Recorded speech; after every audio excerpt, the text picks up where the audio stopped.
So obviously the coronavirus is popular in the news at the moment, so a few people have been sending me messages asking me what I'm doing to sort of prepare for it. Am I prepared? How would I, what suggestions would I make for somebody who doesn't really follow survivalism or prepping or anything like that? What should they do to survive? Obviously, because I'm a survivalist and I take an interest in these kind of things. I don't consider myself a prepper, but I am a survivalist, so I've been preparing for this kind of stuff for a long time. So I have a garage full of, NBC equipment and preparations for all sorts of stuff. So rather than make a really long video about full NBC type kits and quarantine rooms and all that kind of stuff, that I think at this stage is probably an overreaction, especially for those of us living in areas like the UK. I thought I would make just a short stage 1 video of what I think everybody should be doing just now in the UK or in Europe or North America, just to be semi-prepared for what's going on and the possibility that it could escalate into something more serious. And I don't think there's any need to go out and panic buy things or do things that are over the top, abnormal to what you would be doing otherwise, but there are a few really basic things that you should probably look to do, even if you're not a prepper or a survivalist or anything like that. So, I mean, one of the most basic things to do at the moment, obviously following government guidelines and things like that, is to really up your game with hygiene in terms of washing your hands and avoiding contact with people and objects. Don't shake as many hands. Try to avoid touching surfaces like door handles and things like that you don't have to. So I suppose starting just from the car, I'll run through a couple of things here, and then I'll look at the very, very minimal precautions I think you should be taking in your own home. So from inside the car point of view at the moment, one thing you can do is look to keep your fuel tank at least above the halfway mark. So, like most people, I let my fuel go to almost empty before I fill up. And situations like this, I tend to fill my car completely up to the full, and then once it gets to halfway, I fill it back up. That's because there's the possibility that there's a shortage in fuel stations getting their fuel. It's not necessarily that there's a shortage in fuel, it just might be the case that people panic buy and then you end up having queues at petrol stations and then the petrol stations run out of fuel. That's something I've seen happen a good 2 or 3 times in the UK alone. So to try and prevent that from happening or being an issue, I just always keep it at least above half. Another really simple thing is you can have hand sterilizer in your car. These surface wipes, which I just like to, whenever I enter the car, I give the steering wheel a wipe down and door handles a bit of a wipe down. If anybody's been in the back of my car, which isn't very often to be honest, or even as a passenger, I would wipe down the surface of anything that they've touched or breathed on, the dashboard, the seats, the handles and things like that.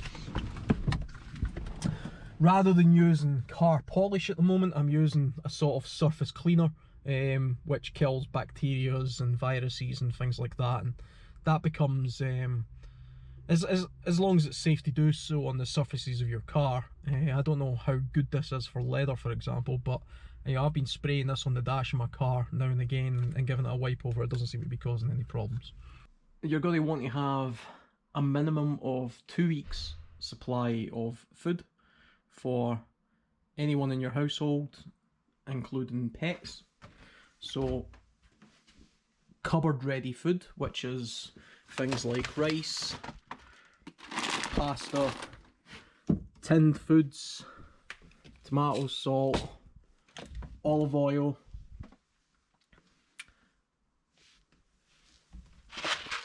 food that's easy to cook, but you would be eating anyway.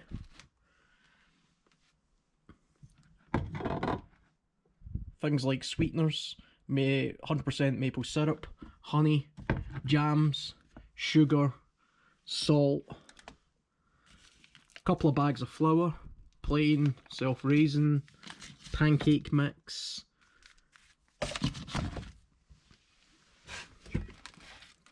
stuffings, gravies, peanut butter, tinned foods, soups,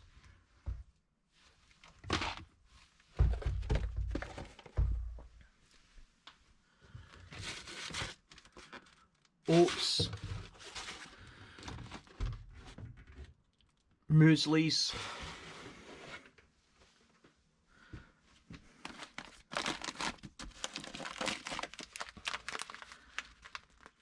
split lentils,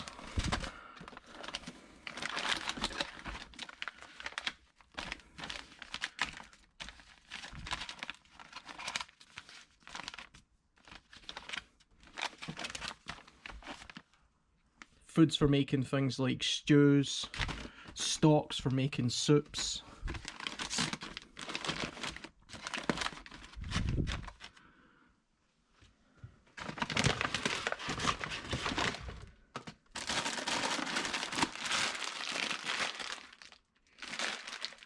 easy cook noodles,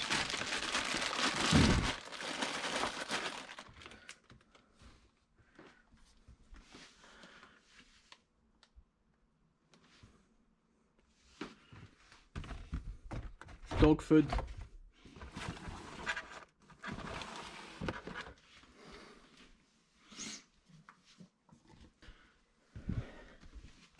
at this stage you don't need to have a large stock of food. About 2 weeks is enough, and you really want to only concentrate on stuff that you can store in a cool, dry cupboard like this. So none of this stuff requires refrigeration. It doesn't really require much in the way of food preparation. It's really just mostly boiling water or heating tinned food or using a microwave. But you do have the means to do things like produce your own food with flour and, you know, baking powder. You could create pancakes and breads and things like that with that kind of store of food right there. You should also be looking to store things in your freezer and your fridge, but slowly but surely sort of consume that stuff day to day.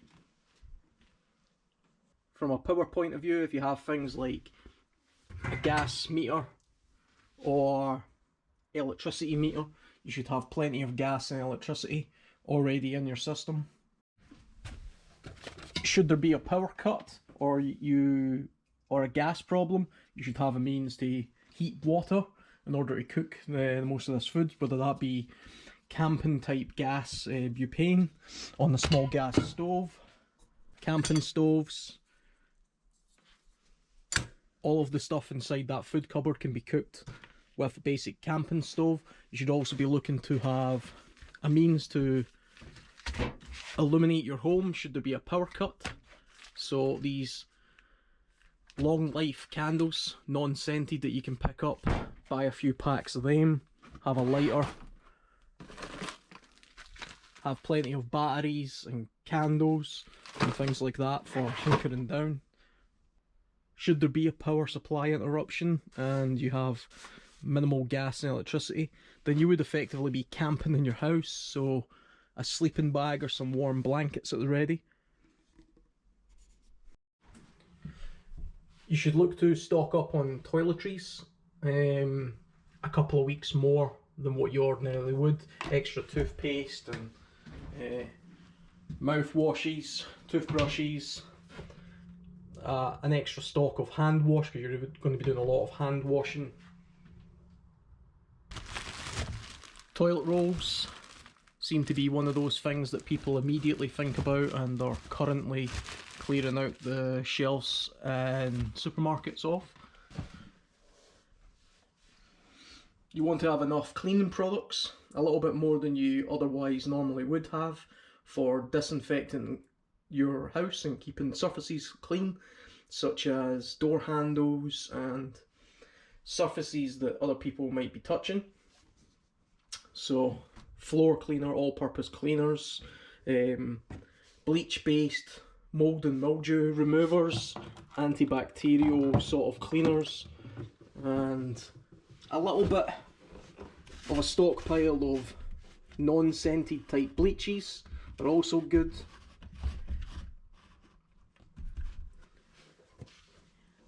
Bleach can be used to disinfect things, clean things, sterilise water, that kind of stuff.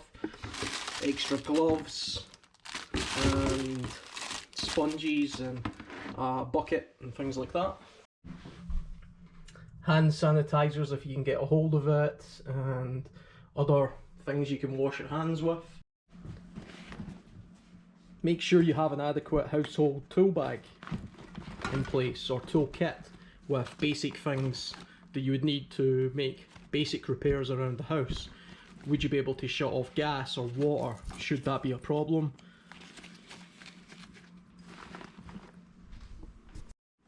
Extra trash bags, heavy duty, with ties at the top.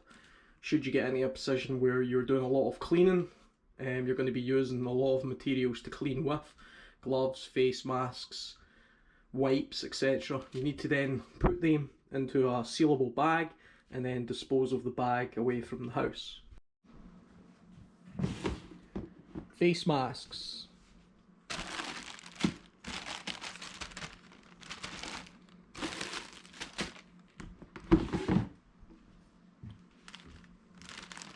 Couple of different kinds of face masks.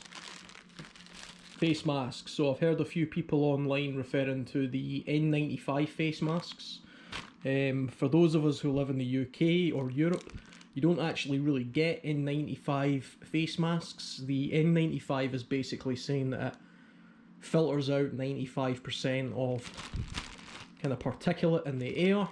In the UK, what you want to be looking for is the equivalent, which would be the FFP2, which is basically the same, only it filters out about 94% of the particulate in the air.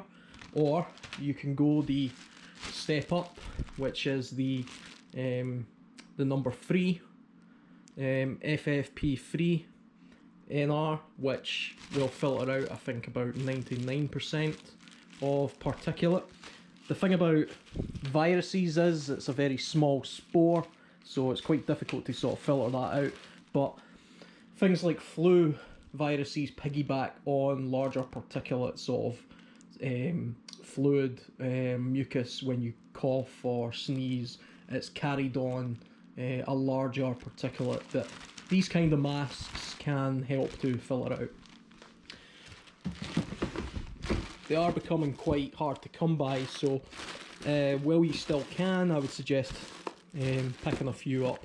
They are one-time use, but you can, if you need to, stretch out the lifespan of them a little bit, but you have to bear in mind that once you put one of these on and then go outside into an area, anything that it will have been filtering would then be in the filter itself, and this then becomes contaminated, so you'd have to bear that in mind.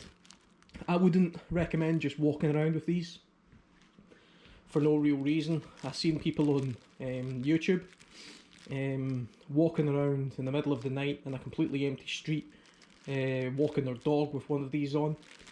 There's not a lot of point in doing that because you're out in the fresh air, there's nobody around. The chances of you coming in contact with a virus infected spore is fairly remote, and all you're really doing is wasting the filter by doing that. So I would hold on to them to a point where you knew you were going to be in close contact with people. If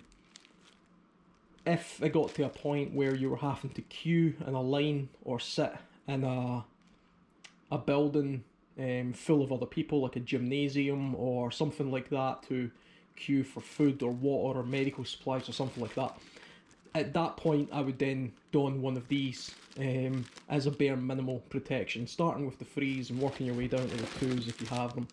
There's not really much need in walking around with a full respirator, NATO style respirator at this point. So when it comes to any kind of emergency of any kind that you see in the news, sort of whether it be with pandemics or flooding or snow, adverse weather, anything like that, I use a I the way I think about it, it's kind of like the DEFCON state of readiness levels that the American military use when they're thinking about nuclear war, which is there's 5 stages, and stage 5 is just your usual sort of ordinary level of readiness, and it goes all the way through with more seriousness until you're at DEFCON 1, where it's sort of full on nuclear Armageddon type thing. So I would say that at the moment, certainly from the UK's point of view, as of today's date, which is the 9th of March, I would say we're sort of in DEFCON 4 at the moment, which is a little bit of extra precaution and readiness should be observed by everybody, I think. And there's a few things you can do around your household and with relatives and things like that to be prepared for anything that should come up. Obviously, your level of readiness and preparedness is based on your own circumstances. So if you have a particular medical illness or relatives of a particular medical illness, then they should be of a higher level of readiness than, say, somebody my age with no health issues or problems or anything like that. Your state of readiness should also be based on your own level of resistance to things. So, for something like this, which is a flu type pandemic, it tends to affect people of a certain age range. So, if you're, I would say, over the age of 60 or maybe even over the age of sort of 55 onwards, your level of self readiness and self isolation should become more acute. The same goes say the same goes if you have a particular illness or something like that. So I thought I would make this first video, which is really just at this stage, what is the minimum requirement of readiness that the average person can take without having to have, you know, a garage full of food and military grade respirators or survival equipment or anything like that.